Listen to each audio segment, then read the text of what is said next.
बिस्मिल्लाहिर्रहमानिर्रहीम। एक हकीम साहब बहुत ही नेक दिल और परहेजगार थे। उनका दवाखाना एक पुरानी सी इमारत में था। उनका मामूल था कि वो जब भी सुबह दवाखाने के लिए निकलते तो अपनी बीवी से कहते कि आज तुम्हें जो चीजें दरकार हैं उनकी एक लिस्ट बनाकर मुझे दे दो, मैं ले आऊंगा। उनकी बीवी को जो जो दरकार होता एक कागज पर लिखकर उन्हें दे देती। हकीम साहब दवाखाने जाकर सबसे पहले वो पर्ची खोलते और सब चीजों की कीमत उनके सामने लिखकर उनका टोटल करते और फिर दुआ करते, ऐ अल्लाह, मैं तेरी इबादत को छोड़कर दुनिया में कमाने इस जगह आ गया हूँ। अब तू ही मेरी इन जरूरियात को पूरा करने वाला है। कहते हैं कि अल्लाह उनकी दुआ कबूल करता और जो चीजें उन्हें दरकार होती उनकी कीमत उन्हें जिस वक्त भी मिल जाती वो उसी वक्त दवाखाना बंद करके वापस चले जाते। इसी तरह एक दिन हकीम साहब जब घर से निकले तो अपनी बीवी से लिस्ट लेकर चले गए। दवाखाने जाकर जब पर्ची खोली तो लिस्ट देखकर शशद रह गए। उनके आसाब खो गए। उन्हें अपनी आंखों पर यकीन नहीं आ रहा था। फिर कुछ देर बाद उनके आसाब लौटे। पर्ची पर आज घर के राशन पानी के अलावा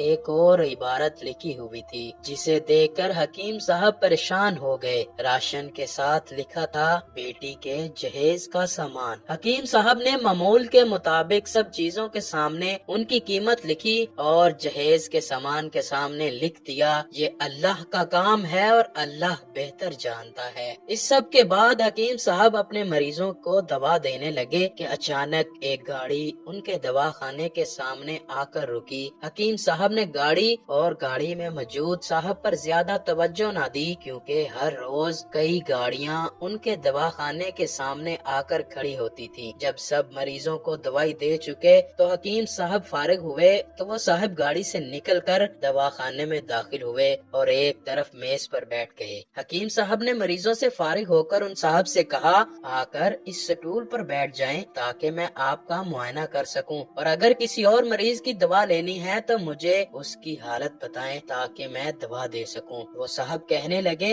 हकीम साहब, शायद आपने मुझे पहचाना नहीं, और आप पहचान भी कैसे सकते हैं? आज से 15 साल पहले मैं आपसे मिला था। मैं आपको याद दहानी करवाने के लिए हमारी पिछली मुलाकात का हाल बताता हूँ। 15 साल पहले मैं आपके दवाखाने के सामने से गुजर रहा था कि मेरी कार खराब हो गई थी। ड्राइवर गाड़ी का पहिया लेकर ठीक करवाने चला गया। आपने देखा कि बाहर गर्मी और धूप में मैं खड़ा हूँ, तो आपने दवाखाने से निकलकर मुझे दवाखाने की तरफ आने का इशारा किया और एक मेज पर बिठा दिया। मैं वहाँ बैठ गया और ड्राइवर का इंतजार करने लगा, लेकिन उसने ज्यादा ही देर कर दी। एक छोटी बच्ची आपके पास खड़ी कह रही थी, मुझे बहुत भूख लगी है। आप इसे कह रहे थे, बस कुछ देर और फिर चलते हैं। मैंने ये देखकर सोचा कि मुझे आपसे कुछ दवा खरीदनी चाहिए कि आप मेरी मौजूदगी को ज्यादा महसूस ना करें। फिर मैंने आपको बताया कि मेरी कुछ अरसा पहले शादी हुई थी।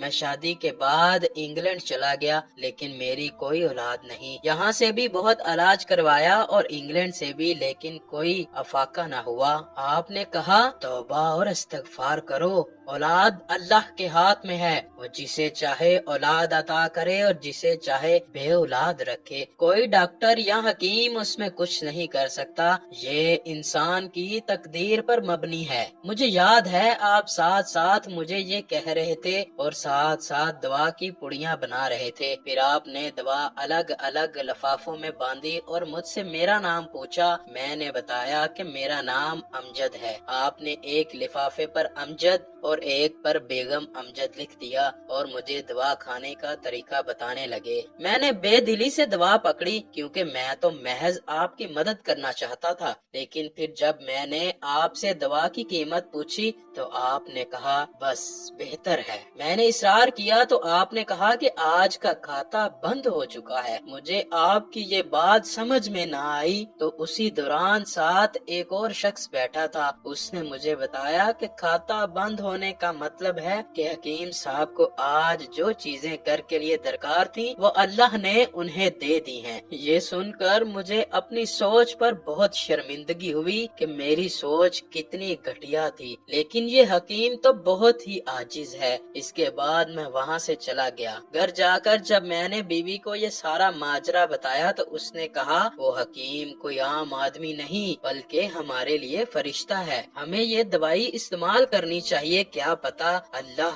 اس حکیم کے وسیلے سے ہمیں اولاد عطا فرما دے۔ پھر ہم نے وہ آپ کی دی گئی دوا استعمال کرنا شروع کی اور پھر کچھ ہی عرصے بعد ہمیں اولاد جیسی دولت نصیب ہوئی۔ آج میرے 4 بچے ہیں، میری ایک بانجی ہے جس کی شادی کا سارا خرچہ میں نے اٹھایا ہے۔ کچھ دن پہلے اسے بخار ہوا اور وہ دوا لے کر بیماری کی حالت میں بازار کے چکر لگاتی رہی، جس کی وجہ سے اس کی طبیعت زیادہ خراب ہو گئی اور ہسپتال تک جانا پڑا۔ جب ہسپتال گئے تو پتا چلا اسے گردن توڑ بخار ہے۔ وہ بے ہوشی کی حالت میں اس دنیا سے چلی گئی۔ اس کا سارا جہیز کا سامان تیار تھا اور بس رخصتی کی دیر تھی۔ اس کے جانے کے بعد پتا نہیں کیوں کیسے مجھے اور میری بیوی کو آپ کی بیٹی کا خیال آیا اور ہم نے سوچا کہ وہ جو سامان میں نے اپنی بانجی کے لیے بنایا تھا وہ آپ کی بیٹی کو دے دیں۔ اگر شادی قریب ہوگی تو سارا انتظام کر لیں گے، لیکن اگر شادی دور ہوئی تو نقد رقم آپ کو دے دیں گے۔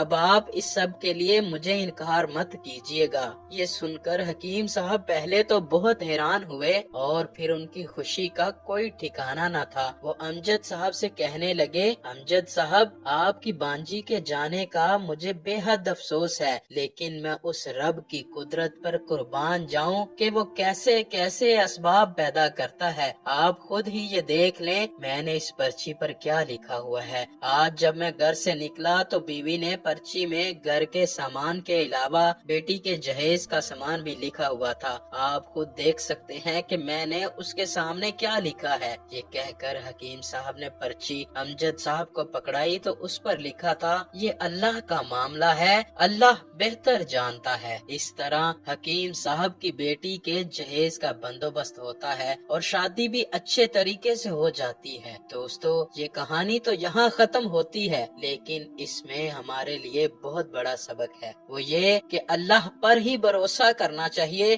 اللہ سے کبھی نا امید نہیں ہونا چاہیے، کیونکہ اللہ فرماتا ہے مایوسی ایک گناہ ہے۔ تو مجھ سے صدقے دل سے مانگ کر دیکھو، میں ضرور عطا کروں گا۔ آج ہم دعا تو کرتے ہیں لیکن ہماری دعائیں ادھوری ہوتی ہیں، ہماری دعاؤں میں شک ہوتا ہے۔ ہم اللہ پاک سے مانگتے ضرور ہیں لیکن یقین کے ساتھ نہیں۔ جس دن ہماری دعاؤں میں یقین آ گیا اسی دن ہماری دعائیں قبول ہوں گی۔ اور دوستو اللہ پر یقین رکھیں، کیونکہ اللہ کبھی اپنے بندوں کو تنہا نہیں چھوڑتا۔ بس کمی ہے تو صرف یقین کی، اپنے اندر یقین پیدا کریں۔